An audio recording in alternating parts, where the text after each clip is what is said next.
आत्मसमर्पित 13 नक्षलवादी युवक युवतींचा लग्न सोहळा, मुख्यमंत्र्यांचा आशीर्वाद, पोलीस बनले वऱ्हाडी।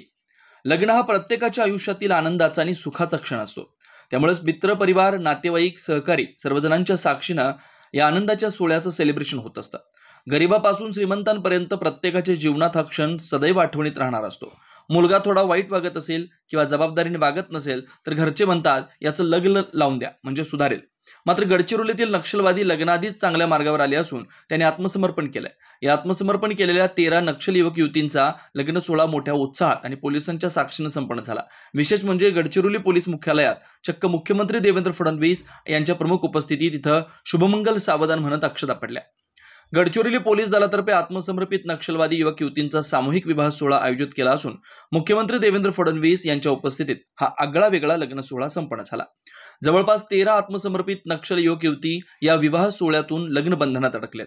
तत्पूर्वी गडचिरोली पोलीस दलाच्या बँड पथकाद्वारे पोलीस मुख्यालय परिसरातून वधूवरांची वाजत गाजत वरात काढण्यात आली। या वरातीत पोलीस कर्मचारी वराडी बनवून सहभागी झाले होते।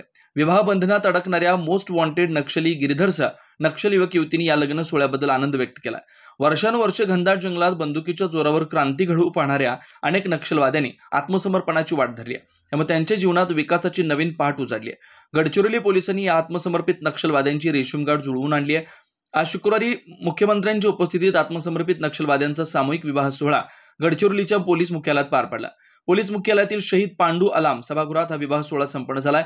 मुख्यमंत्री देवेंद्र फडणवीस यांच्यासह सहपालकमंत्री आशिष जयस्वाल यांच्यासह गणमान्य नागरिक उपस्थित होते। नवविवाहित नक्षल दाम्पत्यांना मुख्यमंत्री फडणवीसांनी स्वतः शुभाशीर्वाद देऊन विविध साहित्यांचं वाटप